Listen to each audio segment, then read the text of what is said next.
রেমিটেন্সের প্রভাব বৃদ্ধির জন্য আমরা আরেকটা পদক্ষেপ হাতে নিয়েছি, সেটা হচ্ছে ওয়েজ আর্নার বন্ড ক্রয়ের ক্ষেত্রে এখন সর্বোচ্চ সীমা হচ্ছে 1 কোটি টাকা। আমরা সেটা বাতিল করার প্রস্তাব করেছি। এগেইন বাংলাদেশ ব্যাংকের অনুমোদন লাগবে, সহায়তা লাগবে। আমাদের মনে হয়েছে উনি এটা করে দিবেন, বেশ পজিটিভলি উনি এটা নিয়েছেন। আর কোনো ক্রয় সীমা থাকবে না, ওয়েজ আর্নার বন্ডের মাধ্যমে অনেক বেশি রেমিটেন্স পাঠানো যাবে। বৈদেশিক কর্মসংস্থান বৃদ্ধি অনেক বড় একটা চ্যালেঞ্জ, আপনারা খুব ভালো করে জানেন। আমরা এক্ষেত্রে খুব সাফল্য অর্জন করতে পারি নাই, বাট কিছু কিছু ক্ষেত্রে সাফল্য হয়েছে। সৌদি আরবেতে 200 জন নার্স পুরুষ ও মহিলা প্রেরণের জন্য MOU স্বাক্ষরিত হয়েছে। ইটালির অর্থ মন্ত্রণালয় একটা প্রকল্পের আওতায় 250 জন দক্ষ কর্মী পাঠানোর ব্যবস্থা হচ্ছে। জাপানে একটা প্রতিষ্ঠানকে লেটার অফ ইন্টেন্ট দেওয়া হয়েছে। আমরা দাবি করছি না এগুলি খুব উল্লেখযোগ্য অগ্রগতি, বাট শুধু বলছি যে এই ক্ষেত্রে আমাদের কার্যক্রম অব্যাহত রয়েছে। আর আরেকটা জিনিস আপনাদের বলি, আমাদের এখানে প্রবাসী কর্মীদের বিদেশে পাঠানোর ব্যাপারে অনেক ভোগান্তি হয়, অনেক টাইম লাগে। এটাও একটা চিরাচরিত কমপ্লেইন। তো আমরা ইনভেস্টিগেট করে দেখলাম যে এখানে প্রবাসীরা বিদেশে যেতে চাইলে 3টা স্তরে অনুমোদন লাগতো। একটা হচ্ছে কনসার্ন দূতাবাসের, ধরুন সৌদি আরবে পাঠাতে হলে সৌদি আরবে দূতাবাসে, তারপর হচ্ছে মন্ত্রণালয়ের, তারপর হচ্ছে BMET প্রশিক্ষণ ব্যুরো। তো আমরা এখন থেকে মন্ত্রণালয় আর কোনো ভূমিকাই পালন করবে না, এখন থেকে 2টা জায়গায় অনুমোদন নিতে হবে। তো 3টা জায়গার পরিবর্তে যখন 2টা জায়গায় অনুমোদন নিতে হবে, তাহলে প্রবাসীদের এই বিদেশে যাওয়ার ক্ষেত্রে অনুমোদন প্রক্রিয়ায় যে ভোগান্তি, সেটা আমাদের হিসাব মতে অনেক কমবে এবং 15 থেকে 30 দিন সময় কমে যাবে। লিড টাইম আমরা বলি।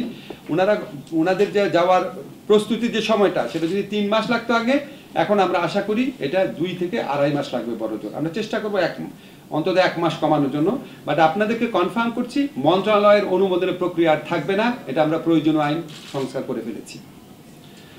সেকেন্ড যে জিনিসটা হচ্ছে, এটা আপনারা সবাই জানেন যে প্রবাসীদের ক্ষেত্রে অনেক বড় একটা কমপ্লেইন থাকে, ওনাদের বাইরে পাঠানোর ক্ষেত্রে যত না খরচ অফিসিয়াল, তার চেয়ে অনেক বেশি খরচ হয়।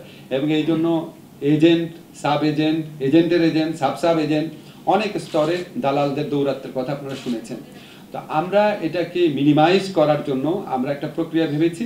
আমরা এখন থেকে এজেন্ট, সাব এজেন্ট যারা আছেন, সাব এজেন্ট বিশেষ করে, এজেন্টরা তো আমাদের এখানে নিবন্ধিতই, সাব এজেন্ট যারা আছেন, ভদ্র ভাষায় সাব এজেন্ট বললাম, মানে যাদেরকে আপনারা অনেক সময় দালাল বলেন, বাট তাদের মধ্যে ভালো লোক আছেন, খারাপ লোক আছেন, আমরা ওনাদেরকে রেজিস্ট্রেশন করে দিব।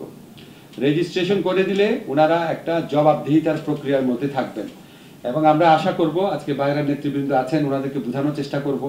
ওনারা যদি আমাদের সাথে সহযোগিতা করেন, ইনশাআল্লাহ আমরা এই সাব এজেন্টদের দৌরাত্ম্য অনেকাংশে কমাতে পারবো। এই দৌরাত্ম্য কমানো গেলে বিদেশে যাওয়ার যে অহেতুক যে অতিরিক্ত টাকা দিতে হয়, সেটা কিছুটা হলেও কমবে, আশা করি অনেকাংশে করবে। এবং আমি আশা করি বাইরের নেতৃবৃন্দ আছেন, ওনারা সহযোগিতা করবেন, এটা আমরা করতে পারবো। আরেকটা জিনিস আমরা করার চিন্তা করছি, এবং এটা অবশ্যই করব, রিক্রুটিং এজেন্টদেরকে এখন আমরা সার্টিফিকেশন করব। ওনাদের পারফরমেন্সের ভিত্তিতে, ওনাদের অভিজ্ঞতার ভিত্তিতে, ওনাদের পাস্ট রেকর্ডের ভিত্তিতে আমরা ওনাদেরকে ক্যাটাগরাইজ করব। যে ক্যাটাগরি A রিক্রুটিং এজেন্ট হচ্ছে এটা, ক্যাটাগরি B হচ্ছে এটা, ক্যাটাগরি C হচ্ছে এটা।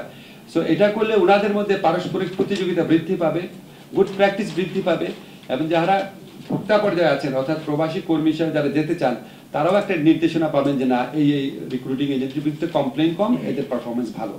আমরা আশা করি এটা করার মাধ্যমে অভিবাসন প্রক্রিয়ায় পলিসি ইন্টারভেনশন করা যাবে, ভোগান্তি অনেক কমবে। আরেকটা জিনিস আপনাদের বলে রাখি, আপনারা অনেকেই প্রশ্ন করবেন হয়তো মালয়েশিয়ার ব্যাপার নিয়ে।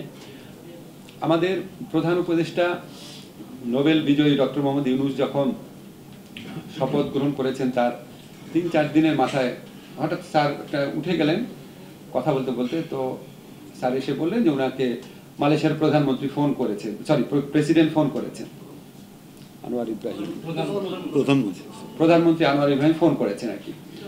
তো আমি বললাম, স্যার আপনার সাথে কিরকম সম্পর্ক? বললো, আমার সাথে খুবই ভালো সম্পর্ক, আমার খুব পুরনো বন্ধু।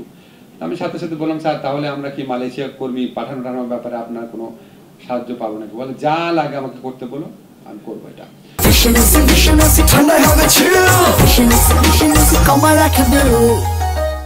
সো আমরা তো অনির্দিষ্ট কথা বলে লাভ নাই, আমরা মার্কেটটা ইনভেস্টিগেট করছি মালয়েশিয়ার ব্যাপারে।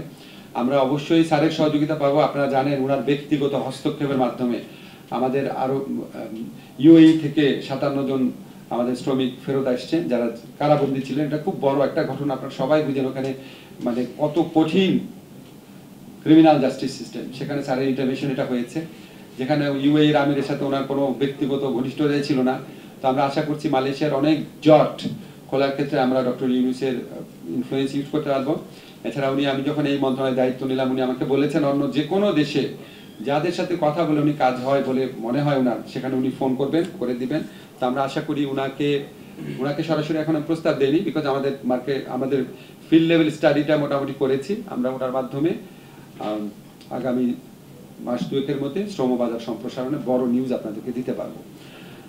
এটা হচ্ছে আরেকটা জিনিস ছিল, সেটা হচ্ছে লাস্ট, এটা আপনাদের খুব আনন্দের সাথে জানাতে চাই। আমাদের যারা প্রবাসী শ্রমিক, যারা এই ছাত্র জনতার বৈষম্য বিরোধী আন্দোলনের সাথে সংহতি জানিয়ে নিজেদের জীবন এবং জীবিকাকে রিস্কের মুখে ফেলে ওনারা কতজন একটা হয়েছে 87 জন, ওনারা জীবন এবং জীবিকার ঝুঁকি নিয়ে ওখানে কারাবরণ করেছেন। আমরা ওনাদের এই স্যাক্রিফাইসটা সবাই মনে রেখেছি।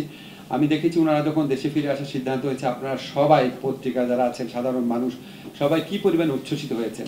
আজকে আপনাদেরকে আরেকটা গুড নিউজ দিতে চাই, আমরা প্রবাসী কল্যাণ মন্ত্রণালয়ের পক্ষ থেকে ওনাদের পুনর্বাসনের ব্যবস্থা করব। আমাদের অলরেডি 87 জন সাথে যোগাযোগ, 87 জনের সাথে যারা ফিরে এসছেন। আপনারা জানেন 57 জন না, আরো অনেকেই বন্দী ছিলেন, অনেকেই ফিরে আসছেন। 87 জনকে আমরা এনলিস্ট করতে পেরেছি। আমরা ওনাদেরকে কর্মসংস্থানের ব্যবস্থা করব বাংলাদেশে। ওনাদের প্রতি এটা আমাদের দায় মনে করি। বাংলাদেশে আমরা প্রবাসী কল্যাণ ব্যাংকের প্রবাসী কল্যাণ যে স্কিম আছে বিভিন্ন আমাদের ওই মন্ত্রণালয়ের মাধ্যমে, আমাদের ব্যাংক আছে, আমাদের একটা বোর্ড আছে, কল্যাণ বোর্ড আছে, আমাদের বিএমইটি আছে, যেখানে আমাদের মোট কথা আমাদের মন্ত্রণালয়ের মাধ্যমে তাদেরকে কর্মসংস্থান, মানে চাকরি হোক, ব্যবসার উদ্যোগ হোক, সেটার ব্যবস্থা করব। দরকার হলে আমরা এখানে যারা প্রাইভেট সেক্টর আছেন, যারা খুব মানব কল্যাণে কাজ করেন, তাদের সাথে যোগাযোগ করব। এমনও আমরা চিন্তা করেছি যে ওনাদেরকে আমরা একটা সিড মানি দিয়ে, আমাদের প্রবাসী কল্যাণ ব্যাংক থেকে যদি করার স্কোপ থাকে, আমরা ওনাদের উদ্যোক্তা হওয়ার যদি ওনাদের ইচ্ছা থাকে, সেখানেও আমরা ওনাদেরকে সহযোগিতা করব।